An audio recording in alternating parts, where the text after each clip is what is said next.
ఏమన్నా అక్కయ్య గారు బాబాయ్ గారు బాగున్నారా బాగాలేదా రాకపోతే రాలేదంటున్నారని చెప్పి లండన్ నుంచి పైనుంచి రాజమండ్రి నుంచి రైలు కింద నుంచి వచ్చేసామండి అమలాపురం పెట్రోల్ ధరలో వచ్చేసామండి.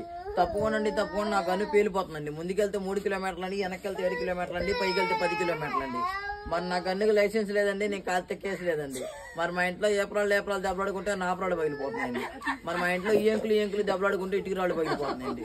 మరి మా ఇంట్లో మొగుడు పిల్లలు దెబ్బలాడుకుంటే వాన వచ్చి వరద వచ్చి ఆ వరదలో పడి జనం అంతా కొట్టుకుపోతుంటే మీరు ఇచ్చే 100-200 నోట్లని పడవలు చేసి వాళ్ళని ఒడ్డు చేస్తామండి. మరి మీరు 100-200 ఇస్తే పోతా కాకినాడ వెళ్ళి కాఫీ తాగి మీ పేరు అక్షరాలు లేకుండా ఆంధ్ర పేపర్లు వేపిస్తామండి. మొన్న నిన్నగా మా ఇంట్లో పెళ్లి జరిగిందండి. మరి పెళ్లి భోజనాలు ఏం పెట్టామండి? వంకాయ తిండి వంగిపోతున్నారండి, బీరకాయ తిండి బీసుకుపోతున్నారండి, చిక్కుడుకాయ తిండి చిక్కుపోతున్నారండి, గోంగూర తిండి గోక్కుంటారండి, మటన్ తింటే మర్రైపోతున్నారు, పొట్టా తింటే పొట్టొచ్చేస్తుందని చెప్పేసి లడాయిసారి బలాయి పప్పు ఏండ్రు కృష్ణాలేసి పెట్టామండి. తిన్నాక ఇద్దరు బాగానే ఉన్నారు కానీ 3 మాత్రం మంచం ఎక్కారండి. మరి అత్త మీకు